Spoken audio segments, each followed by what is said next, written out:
Allot மணி சேனலுக்கு வருக வருக. நான் செபி ரெஜிஸ்டர்டு ஃபினான்ஷியல் அட்வைசர் கிடையாதுங்க. நான் எஜுகேஷனல் பர்பஸுக்காக என்னுடைய பர்சனல் எக்ஸ்பீரியன்ஸை நான் ஒரு 20 வருஷமாக மார்க்கெட்டில் இருக்கேன். அதை தான் உங்கள்கிட்ட ஷேர் பண்ணுறேன். நீங்கள் எந்த முடிவு எடுக்கிறதா இருந்தாலும் உங்கள் நிதி ஆலோசகரை அணுகி அதுக்கப்புறம் பணத்தை போடுறதை பற்றி முடிவு பண்ணுங்கள். நன்றி. அலாட் மணி சேனலுக்கு வருக வருக. இந்த சேனலுக்கு இன்னும் நீங்கள் சப்ஸ்கிரைப் பண்ணலைன்னா தயவு செஞ்சு சப்ஸ்கிரைப் பண்ணிக்கோங்க. பெல் பட்டனையும் கிளிக் பண்ணிக்கோங்க.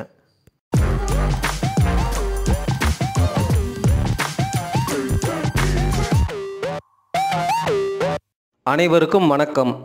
நீங்கள் 20 வயசுலேருந்து 30 வயசு தான் உங்களுக்கு வயசு அப்படின்னா ஸ்டாக் மார்க்கெட்டுக்குள்ளே நீங்கள் உள்ளே இன்வெஸ்ட் பண்ணணும் அப்படின்னு நினச்சி இந்த வீடியோவை கேட்குறீங்க, அல்லது டிமேட் அக்கௌண்ட் ஓப்பன் பண்ணியிருக்கிறீங்க, அல்லது ஸ்டாக்கை வாங்குறீங்க.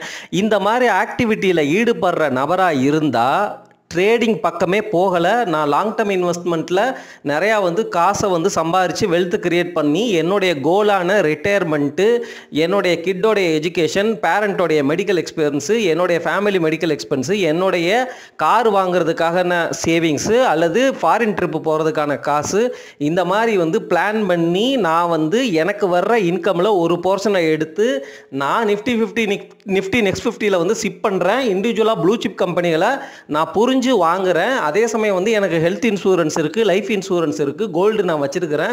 எனக்கு வர்ற இன்கம்மை நான் பிரித்து சேவிங்ஸுக்குன்னு இவ்வளோ எடுத்து வச்சுட்டு நான் ஃப்ரூகலாக லிவ் பண்ணிகிட்ருக்கேன். அப்படிங்கிற மாதிரி வாழ்க்கையை 20 to 30 வயசில் இருக்கிற இளைஞர்கள் நீங்கள் வாழ்கிறீங்களா? கண்டிப்பாக மாட்டீங்க. உங்களுக்கு என்ன ஆட்டிடியூட் இருக்குங்கிறத நீங்கள் பேசுகிறதுலேருந்து எனக்கு புரிஞ்சதை நான் சொல்கிறேன். தயவு செஞ்சு சொல்கிறேன், 20 to 30 வயசில் இருக்கிறவங்க, அல்லது இப்போ தான் நீங்கள் ஸ்டாக் மார்க்கெட்டுக்குள்ளே வந்திருக்கீங்க, உங்களுக்கு அனுபவம் இல்லை அப்படின்னா, ஆல்ரெடி ஒரு அனுபவமான ஒரு முதலீட்டாளர் ஸ்டாக் மார்க்கெட்டில் இருக்கிறவர் எப்படி பிஹேவ் பண்ணுவார், எப்படி காசு டிப்ளாய் பண்ணுவார் அப்படிங்கிறத முதல்ல கற்றுக்குங்க.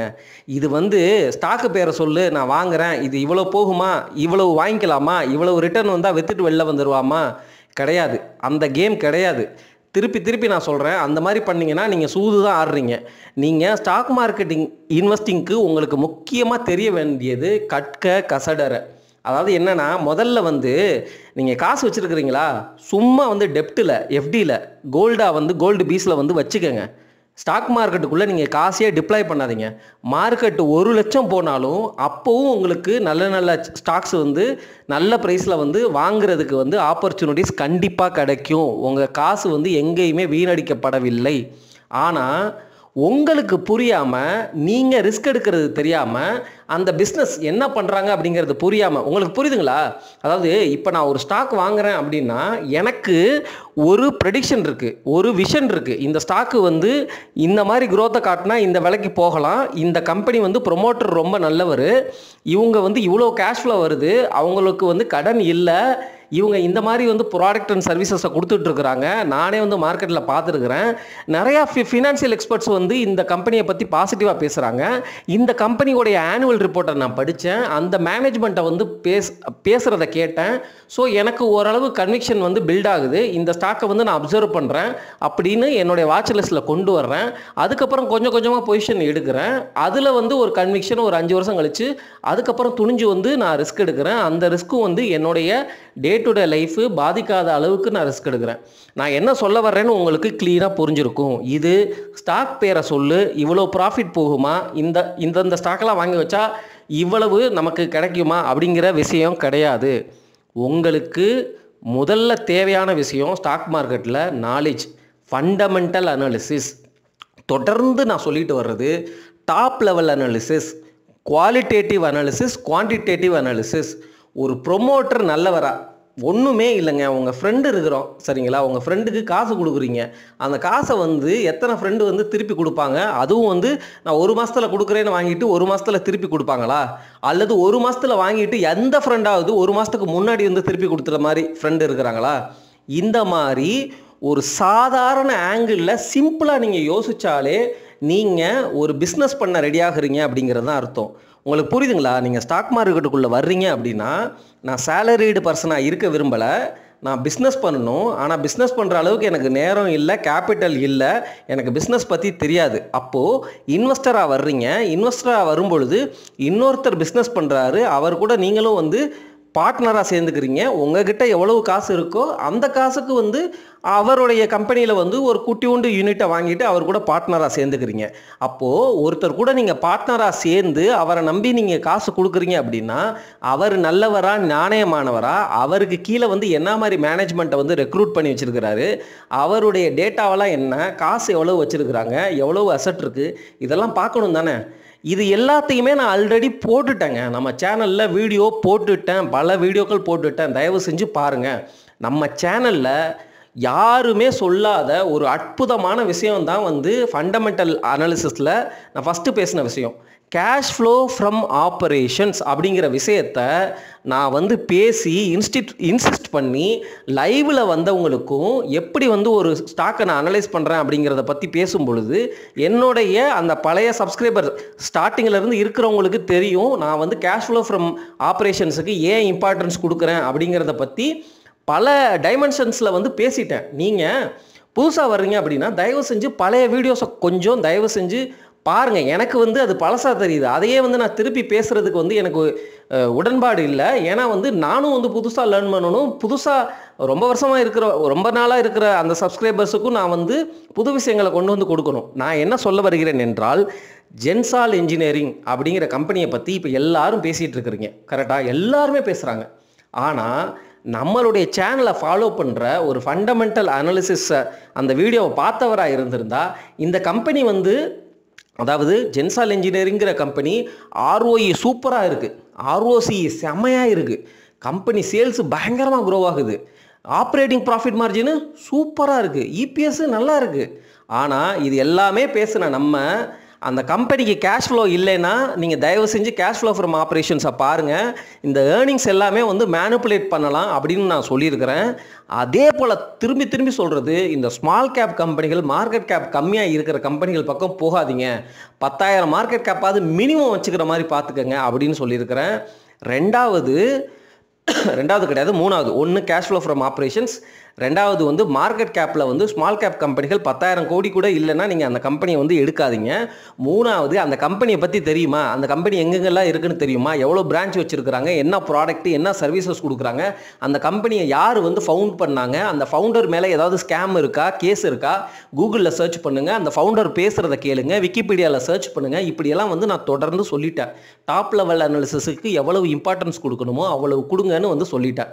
அதே போல் ஃபண்டமெண்டல் அனாலிசிஸில் ரொம்ப ரொம்ப கஷ்டம் எல்லா பேராமீட்டரையும் வந்து நம்ம அனலைஸ் பண்ணி கண்டுபிடிக்கிறது.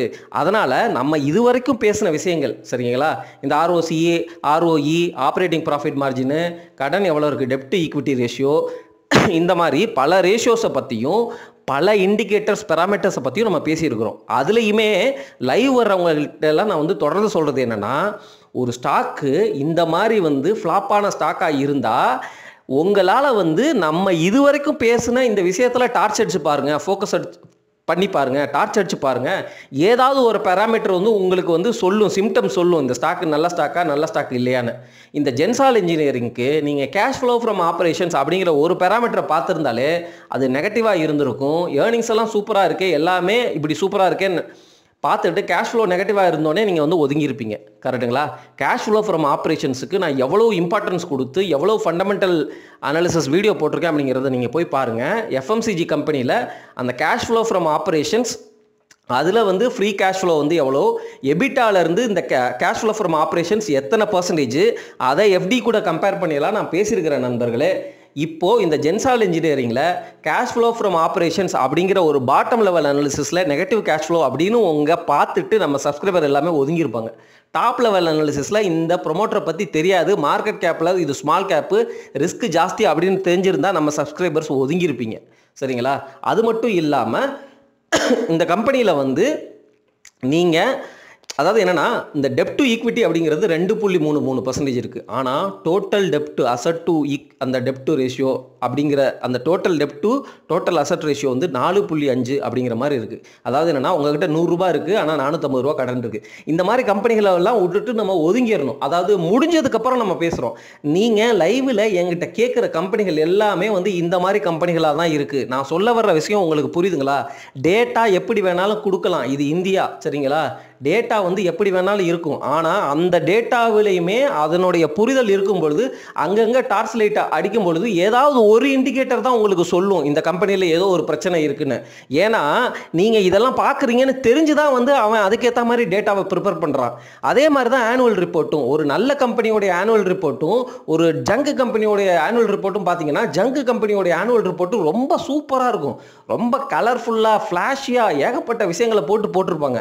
அப்போது எல்லா கம்பெனிகளுக்குமே தெரியுது ஒரு ஸ்டாக்கில் இன்வெஸ்ட் பண்ண வர்றவங்க இந்த மாதிரி ஆனுவல் ரிப்போர்ட் படிக்கிறாங்க அப்படின்னா அதுக்கேற்ற மாதிரி ஆனுவல் ரிப்போர்ட்டை ரெடி பண்ணுறாங்க.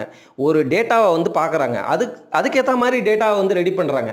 நீங்கள் மார்க்கெட்டுக்குள்ளே இப்போ தான் வந்திருக்கிறீங்க, வந்தோடனே என்ன கேட்குறீங்க, இந்த ஸ்டாக்கை வாங்கலாமா, இவ்வளோ ப்ரைஸ் போகுமா, இப்படி கேட்குறதெல்லாம் இது ஒன்றும் பிஸ்னஸே கிடையாது. புரியுதுங்களா? உங்களுக்கு கிரிப்பே இல்லை, உங்களுக்கு கண்ட்ரோலே இல்லை.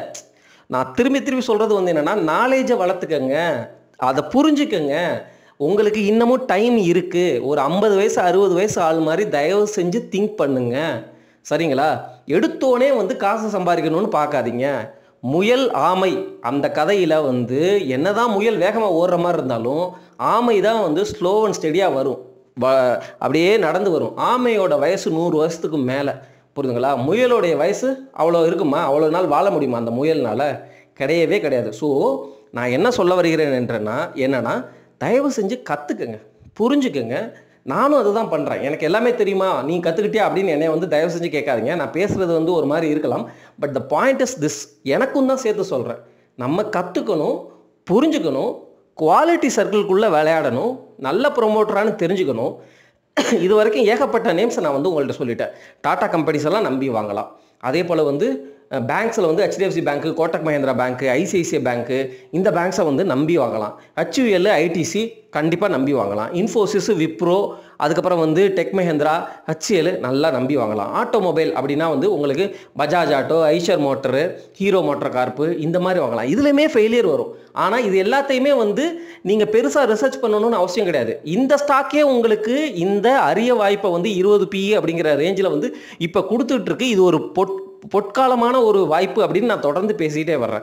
ஸோ நண்பர்களே, ஸ்டாக் மார்க்கெட்டில் எப்போ காசு இருந்தாலும், எவ்வளவு காசு இருந்தாலும் அப்போவும் ஒரு ஆப்பர்ச்சுனிட்டி இருக்குது. ஒரு ஆப்பர்ச்சுனிட்டியில் பல ஆப்பர்ச்சுனிட்டிஸ் இருக்கும். அந்த எக்கனாமிக் கான்டெக்ஸ்ட்டுக்கு ஏற்ற மாதிரி நம்ம வந்து ஃபைன் டியூன் பண்ணி இன்வெஸ்ட் பண்ணி நிறையா காசை எடுத்துக்கலாம். நீங்கள் எடுத்தோடனே வந்து பரப்பரன்னு குதிச்சு காசு இருக்குது அப்படின்னு சொல்லிட்டு இதை வாங்குறேன், அதை வாங்குறேன், இதை விற்கிறேன் அப்படின்னு பண்ணிங்கன்னா உங்ககிட்ட வர்ற காசு வர்ற மாதிரி இருக்கும், ஆனால் வந்து போயிடும். ஸ்டெடியாக நாலேஜை வளர்த்துக்கங்க, ஸ்லோ அண்ட் ஸ்டெடியாக அக்குமுலேட் பண்ணுங்கள், மறந்துடுங்க. சரிங்களா? இப்போது இந்த மார்க்கெட் பாட்டமில் நல்ல லார்ஜ் கேப் ப்ளூ சிப் பங்குகளை தான் பிடிச்சிருக்கீங்களா? என்ன நடந்தாலும் பரவாயில்ல. ப்ளூ சிப் கம்பெனிகள் 20 வருஷமாக இது வரைக்கும் இருந்திருக்காங்கல்ல, அப்போ இன்னமும் 20 வருஷம் இருப்பாங்க. நீங்கள் வந்து ரிசல்ட்டை கூட வந்து பார்க்க வேணாம், விட்டுருங்க. சரிங்களா? ஃபெயில் ஆனாலும் போயிட்டு போகுது. 4 கம்பெனி ஃபெயில் ஆகுதா, போயிட்டு போகுது. மிச்சம் இருக்கிற 6 கம்பெனி உங்களுக்கு வந்து நல்ல ரிசல்ட் கொடுக்குதா, கொடுக்கட்டும். அந்த மாதிரி வந்து இருங்க. அதாவது இதை நான் எதுக்கு சொல்கிறேன்னா, இந்த மாதிரி இருக்கணும் அப்படிங்கிறதுக்காக போய் அப்படியே வந்து இருக்காதிங்க. அதாவது என்னென்னா, உங்களுக்கு போர்ட்ஃபோலியோவை வந்து ரெகுலராக பார்க்குறது வந்து ரொம்ப டிஸ்டர்பிங்காக இருக்குது, நான் வந்து ஹார்ஸாக வந்து டிசைட் பண்ணுறேன், இதை பார்க்க எனக்கு வந்து சைக்காலஜிக்கலாக எமோஷ்னலாக வந்து டிஸ்டர்ப் ஆகுது, அந்த fear of missing out, temptation, இந்த மாதிரி விஷயத்துலேருந்து கண்ட்ரோல் பண்ணுறதுக்காக நான் சொல்கிறேன். ஆனால் ஒரு கம்பெனி வந்து உங்கள் போர்ட்ஃபோலியோவில் இருக்குது அப்படின்னா வந்து 6 மாதத்துக்கு ஒரு தடவை அட்லீஸ்ட் ரிவ்யூ பண்ணுங்கள், போர்ட்ஃபோலியோவை ரிவ்யூ பண்ணுங்கள். இந்த கம்பெனியில் கடன் இருக்கா, இந்த கம்பெனியில் கடன் இருந்தாலும் இதை வச்சுக்கலாமா, மார்க்கெட்டில் இந்த கம்பெனியை பற்றி என்ன சொல்கிறாங்க, நம்மளுடைய ஃபினான்ஷியல் பொசிஷன் என்ன, இதை வித்தரலாமா, அந்த மாதிரி வந்து டிசைட் பண்ண வேண்டியது உங்களுடைய கடமை. எதுவுமே எனக்கு வேணாம், எனக்கு நீ பேசுகிறதே புரியலை, எனக்கு கேஷ் ஃப்ளோ ஃப்ரம் ஆப்ரேஷன்ஸ்னால் என்னன்னு தெரிஞ்சுக்கிற அளவுக்கு இன்ட்ரெஸ்ட் கிடையாது, எனக்கு இந்த ஃபினான்ஸே புரியலப்பா, ஆனால் எனக்கு காசு மட்டும் வேணும் அப்படின்னு நினைக்கிறீங்கன்னா நிஃப்டி 50, நிஃப்டி நெக்ஸ்ட் 50 சிப்பு மட்டும் பண்ணிட்டு போயிட்டே இருங்க. உங்ககிட்ட வந்து 50,000 சம்பளம் வருதா, 30,000 உங்களுக்கு தேவையா, மிச்சம் 20,000 இருக்கா, அந்த 20,000த்தில் வந்து health insurance, gold, emergency fund, life insurance, இது எல்லாத்தையும் பில்டு பண்ணுறீங்களா? அதுக்கும் மீறி வந்து ஒரு இன்ஃப்ளோ வருதா? நிஃப்டி 50, நிஃப்டி நெக்ஸ்ட் 50 சிப்பு மட்டும் போட்டுவிட்டு நீங்கள் பாட்டுக்கு எப்பப்போ காசு இருக்கோ அப்பப்போ உங்களுடைய டிமேட் அக்கௌண்ட்டை திறந்து இதை மட்டும் அந்த காசை போட்டுக்கிட்டு போயிட்டே இருங்க. வேறு எதுவுமே பண்ண தேவையில்ல. உங்களுக்கு உங்களுடைய அசட் அலோகேஷன் பிரகாரம் நீங்கள் ஆல்ரெடி ஸ்டாக் மார்க்கெட்டில் ஒரு போர்ஷனை எடுத்துட்டீங்க. சரிங்களா? அதுதான் வந்து உங்களுக்கு நல்ல ஸ்ட்ராட்டஜியாக இருக்கும். ஆனால் பக்கத்து வீட்டுக்காரன் பண்ணிட்டான், அவன் பேசுகிறான், ஆஃபீஸில் பேசுகிறான், இவங்கெல்லாம் இவ்வளோ ரிட்டர்ன் பார்த்துட்டாங்களா, ஆய் ஊயின்னு ஹைப்பு கொடுக்கறதுனால நமக்கு ஸ்கின் இன் த கேம் உள்ளுக்குள்ளே இறங்கி ஒரு கிரிக்கெட் மேட்ச் ஆடணுன்னா உங்களுக்கு கிரிக்கெட்டு வந்து பாலை அடிக்கிறதுக்கு ப்ராக்டிஸ் பண்ணியிருக்கணும், பவுலிங் போடுறதுக்கு ப்ராக்டிஸ் பண்ணியிருக்கணும், ஃபீல்டிங்க்கு ப்ராக்டிஸ் பண்ணியிருக்கணும். அதுக்கு எஃபர்ட் இருக்குது. அந்த எஃபர்ட் போடுறதுக்கு உங்களுக்கு இன்ட்ரெஸ்ட் இருக்கணும். சரிங்களா? அந்த இன்ட்ரெஸ்ட் இருந்து எஃபர்ட் போட்டு நல்லா ப்ராக்டிஸ் பண்ணி அந்த கேம் உங்களுக்கு நல்லா வர்ற பட்சத்தில் தான் உங்களை லோக்கலாக வந்து ஸ்ட்ரீட் கிரிக்கெட்லேயே வந்து சேர்த்துக்கிட்டு அந்த 11 பேர் லிஸ்ட்லேயே உங்களை வச்சுக்கிட்டு கூட்டு வந்து நீங்கள் ஆல்ரவுண்டரா அல்லது பவுலரா கிரிக்கெட்டரா இது பேட்ஸ்மேனா அப்படின்னு சொல்லிட்டு பிரித்து ஆட வைக்கிறாங்க. சரிங்களா? அதே மாதிரி தான் ஸ்டாக் மார்க்கெட்டில் அந்த ஃபினான்ஷியல் இன்ட்ரெஸ்ட் இருக்கணும், என்னன்னு புரியணும், நம்ம என்ன மாதிரி ரிஸ்க் எடுக்கிறோம் அப்படிங்கிறத தெரிஞ்சுக்கணும். இந்த மாதிரி ஜங்க் கம்பெனிகளை தயவு செஞ்சு வாங்காதீங்க. கோர் டிஃபென்சிவ் ஸ்ட்ராட்டஜியில் இன்னமும் சொல்கிறேன், இந்த கம்பெனிகள் எல்லாமே வந்து உங்களுக்கு இந்த வாய்ப்பை வந்து இன்னும் 5 வருஷம் கழித்து பார்த்தீங்கன்னா கிடைக்கவே கிடைக்காது. 50 பிஇ 60 பிஇயில் கிடைக்கும். அப்போ போய் வாங்கிட்டு இருப்பீங்க. அதுக்கப்புறம் வந்து எல்லாம் வாங்கி முடிச்சு வச்சதுக்கப்புறம் ஏதாவது ஒரு இன்ஸ்டிடியூஷனல் இன்வெஸ்டர் வந்து ஃபாரினில் அவன் நாட்டில் எக்கானமி சரியில்லை, அவனுக்கு காசு தேவை அப்படின்னு சொல்லிட்டு இங்கேருந்து விற்றுட்டு போவான். அப்போ வந்து நமக்கு வந்து அந்த கோட்டு தான் ஞாபகம் வரும், மார்க்கெட் கேன் ரிமைன் இர்ரேஷனல். அந்த கோட்டு தான் வந்து உங்களுக்கு ஞாபகம் வரும். ஜென்சால் இன்ஜினியரிங்கை பொறுத்த வரைக்கும் நம்ம மக்கள் எல்லாருமே வந்து அந்த நம்ம ஃபண்டமெண்டல் பாட்டம் லெவல் அனாலிசிஸில் சொன்ன அந்த பேராமீட்டரை நீங்கள் பார்த்துருந்தாலே நீங்கள் ஈஸியாக கண்டுபிடிச்சிருக்கலாம். இந்த ஜென்சால் இன்ஜினியரிங் கற்றுக் கொடுக்குற பாடம் இது தான். நான் இதனுடைய டேட்டாவெல்லாம் சார்ட்டெல்லாம் எடுத்து வச்சேன், பிரிண்ட் பண்ணி இந்த டேட்டாவெல்லாம் காட்டலான்னு. ஒரு ஜங்கு கம்பெனிக்கு எதுக்கு இதை காட்டணும்? நான் சொன்னதுலேருந்தே உங்களுக்கு புரிஞ்சிருக்கும்னு நினைக்கிறேன். பழைய வீடியோக்கள்லாம் பின்னாடி இருக்குது, ஃபண்டமெண்டல் அனாலிசிஸ்னு பிளேலிஸ்ட் இருக்குது. அதை பார்த்து ஓரளவு வந்து உங்களுடைய நாலேஜை ஃபஸ்ட்டு வளர்த்துக்கங்க. அதுக்கப்புறம் இன்வெஸ்ட் பண்ணலாம். பொறுமையாக பண்ணுங்கள், ஒன்றும் இல்லை. யார் முன்னாடி ஸ்டார்ட் பண்ணுறாங்களோ அவங்க வந்து மேலே போயிடுவாங்க அப்படிங்கிறதெல்லாம் கிடையவே கிடையாது. நீங்கள் வந்துட்டிங்களா ஸ்டாக் மார்க்கெட்டுக்குள்ளே, யார் வந்து அந்த சிம்பு சொல்கிற டயலாக் தான், யார் வந்து ஃபஸ்ட்டில் வர்றாங்கங்கிறது முக்கியம் இல்லை. அந்த மாதிரி ஏதோ ஒரு டயலாக் வருமே, சாரி ஐ ஃபர்காட். ஓகே நண்பர்களே, டேக் கேர். சரிங்களா? இன்வெஸ்டிங்கிறது வந்து ஒரு ஆர்ட்டு. தயவு செஞ்சு கற்றுக்கிட்டு பொறுமையாக வந்து முதலீடு பண்ணுங்கள். கேபிட்டல் லாஸு உங்களுடைய பிரின்சிபல் அசலை மட்டும் இழந்துடாதீங்க. இது நான் ஏன் சொல்கிறேன்னா, நான் 2 சைக்கிளில் வந்து இழந்துருக்கிறேன். 4 வருஷம் சம்பாதிச்சதெல்லாம் மொத்தமாக வந்து விட்டுட்டு நான் உங்கள்கிட்ட சொல்லிட்டு இருக்கிறேன். நான் இளைஞனாக இருந்தப்போ இழந்ததை நீங்கள் பண்ணிடாதீங்க. அப்போ நீங்கள் இளைஞனாக இருந்தாலும் உங்களுடைய மனசும் புத்தியும் வந்து ஒரு 50 வயசு இருக்கிற ஆளாக நான் இருந்தேன்னா எப்படி யோசிப்பேன், அந்த மாதிரி யோசிங்க. கொஞ்சம் பயம் வச்சுக்கோங்க, தவறு கிடையாது. பயம் வச்சுட்டு ஸ்லோ அண்ட் ஸ்டெடியாக இன்வெஸ்ட் பண்ணுங்கள், ஒன்றும் தப்பே கிடையாது. 10 மேலே போயிடுச்சு, ஐயோ 100 ஸ்டாக் வாங்கியிருக்கலாமே அப்படின்னு பதறாதீங்க. 10 ஸ்டாக்காக வாங்கினீங்கல்ல, அது எவ்வளோ ஹாப்பினஸ் கொடுக்குதோ அந்த ஹாப்பினஸ் போதும் அப்படின்னு வந்து நினைங்க. போதும் என்ற மனம். சரிங்க நண்பர்களே, நன்றி.